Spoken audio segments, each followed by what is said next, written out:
सोना या प्रॉपर्टी, सोने में इन्वेस्ट करें या प्रॉपर्टी में इन्वेस्ट करें। आज के दौर के अंदर 2024 में कराची जैसे शहर के अंदर हम लोग ये डिसाइड करने में बहुत ज़्यादा वक्त लगाते हैं कि यार हमें अपनी इन्वेस्टमेंट सेफ़ साइड पे कौन से शोबे में लगानी चाहिए।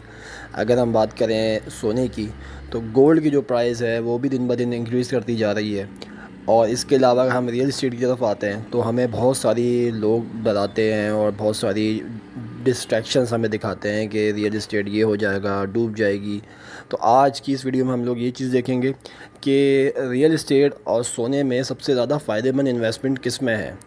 लेकिन इसमें दोनों में कोई ऐसी बात नहीं है कि जिसमें हम इस बात का ये कर लेंगे नहीं यार सोने में इन्वेस्ट करना गलत है और रियल इस्टेट में इन्वेस्ट करना सही है। तो आज का हम सिर्फ फ़र्क ये मालूम करना चाहेंगे इस वीडियो के अंदर कि इसमें ज़्यादा फ़ायदा लॉन्ग टर्म और शॉर्ट टर्म में किस चीज़ में मिलता है। तो आइए देखते हैं, देखते रहिए प्रॉपर्टेक पाकिस्तान। मैं हूँ आपका होस्ट हुसामुद्दीन।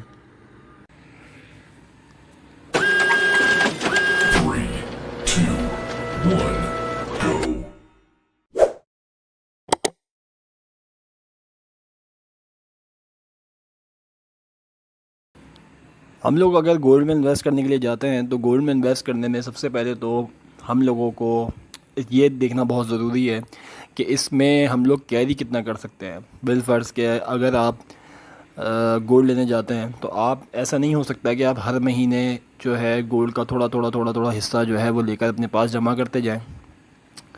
ऑल दो कि गोल्ड में इन्वेस्ट करने से बहुत जल्दी अप्रिसिएशन मिलती है, बहुत जल्दी मुनाफा मिलता है, बहुत जल्दी उसका फ़ायदा होता है। और इसके बाद जब हम उसको बेचने जाते हैं तो हमें उससे कुछ चंद हज़ार ज़्यादा ही फ़ायदा होता है। लेकिन अगर मैं गोल्ड की बात करूं तो गोल्ड एक शॉर्ट टर्म इन्वेस्टमेंट है, ये लॉन्ग टर्म इन्वेस्टमेंट कभी भी नहीं हो सकती। हाँ, इस सूरत में कि आप उसकी होल्डिंग कैपेसिटी आपकी बहुत ज़्यादा हो। बिलफर्ज कि हम अगर रियल इस्टेट में इन्वेस्ट करते हैं तो रियल इस्टेट का एक छोटा सा एक मैं आपको इसका सिनेरियो क्लियर करता चलूँ कि इसके अंदर आप समझ लें कि हर महीने इसमें एक बाल्टी के अंदर छोटे छोटे गिलास डाल लें और उसमें वो पानी जमा होता जा रहा है। एक वक्त आता है कि वो बाल्टी पूरी भर जाती है और उस बाल्टी को भरने में तकरीबन 5 से 6 साल लगते हैं। लेकिन गोल्ड में आप एक ही दफ़ा इन्वेस्ट करते हैं, उसको जब आप कैरी करते हैं तो जब कैरी करने के बाद आप उसको अपने पास रखते हैं, एक आप तो आपका सरमाया वहाँ पे बाउंड हुआ हुआ होता है। उस सरमाए के बाउंड होने के बाद आप जो है उसकी मार्केट वैल्यू के हिसाब से आपको उसकी अप्रिसिएशन नहीं मिलती। बिलफर्ज कि अगर मैं 5 साल पहले की बात करूं तो उसकी और या कोई भी XYZ घर को आप बुक करवाते हैं तो उसमें आप सबसे पहले तो एक अपनी छोटी सी डाउन पेमेंट दे देते हैं, फिर उसमें हर महीने किस्तों की शक्ल में आप उसको जमा करते जाते हैं। फिर एक वक्त आता है कि आपने जब बुकिंग प्राइस होती है उस बुकिंग प्राइस पे जब आपने उसको बुक करवाया होता है तो ऑलमोस्ट वो 20 लाख रुपए 15 लाख रुपए की होती है।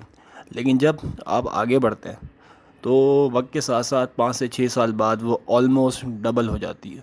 अगर 20 लाख की चीज़ है तो वो 30 लाख 35 लाख पे पहुंच जाती है। हो जाएगा तो 6 तोला 7 तोला ख़रीद के अपने पास रख लेंगे और उसकी अप्रिसिएशन 5 साल बाद इतनी नहीं मिलनी। दूसरी चीज़ यहाँ पे अगर रियल इस्टेट के कंपैरिजन में बात करते हैं तो रियल इस्टेट के अंदर आपने बिलफर्ज कोई फ्लैट ले लिया, 5 साल बाद वो आबाद भी हो गया तो उसमें उसकी रेंटल इनकम आना शुरू हो जाती है।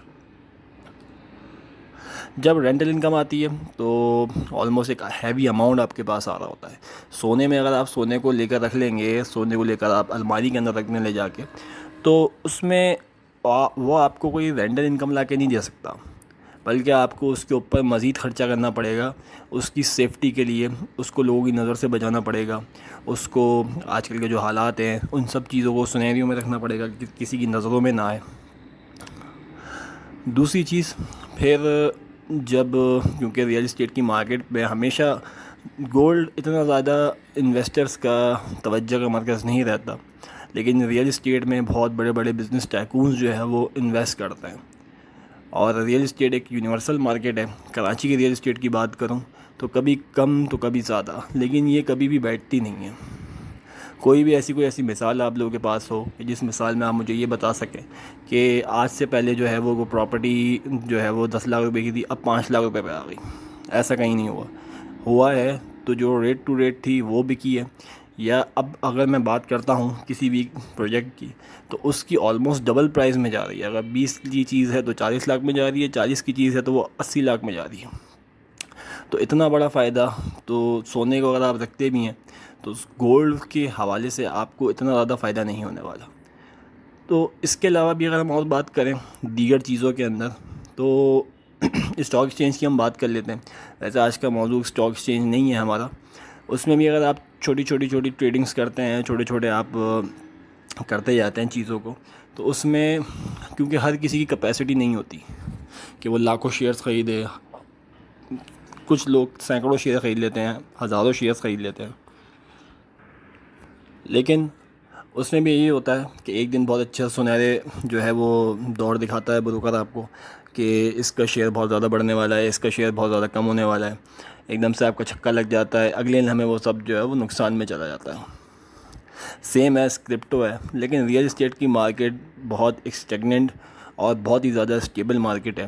اگر آپ نے کوئی چیز 40 کی اٹھائی ہے یا آپ نے کوئی چیز 20 لاکھ کی اٹھائی ہے تو انشاءاللہ اس سے نیچے نہیں جاتی, وہ الحمدللہ اس سے اوپر ہی جاتی ہے. بس وہ آپ کے اوپر ہے کہ آپ کی چیز کی لوکیشن کیسی ہے, آپ کی چیز ابھی آپ بیچنا چاہ رہے ہیں نہیں بیچنا چاہ رہے, کوئی زور زبردستی نہیں ہوتی. تو آج کی اس ویڈیو میں ہم نے ایک چھوٹا سا شارٹ ریویو لیا gold versus property real estate کہ ان دونوں میں سے کون سی چیز بہتر ہے. آیا کہ مجھے میں آپ لوگوں کو یہ بات سمجھا سکا ہوں گا کہ آپ لوگوں کو سمجھ میں آئی ہوگی یہ بات کہ ان دونوں چیزوں میں زیادہ فائدہ کس میں ہے.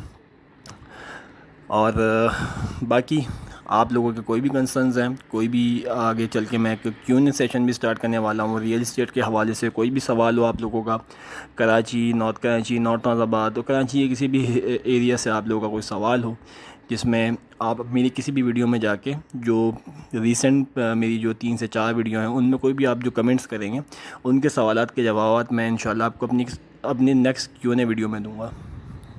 تو پراپرٹی کے حوالے سے ہو, کوئی بھی مسئلہ ہو, کوئی پرائز پوچھنی ہو, کوئی پروجیکٹ کے بارے میں سمجھ میں نہ آ رہا ہو, بالفرض کہ XYZ جو پروجیکٹ ہے وہ صحیح ہے یا نہیں ہے, اس میں انویسٹ کرنا چاہیے یا نہیں کرنی چاہیے, تو یہ سب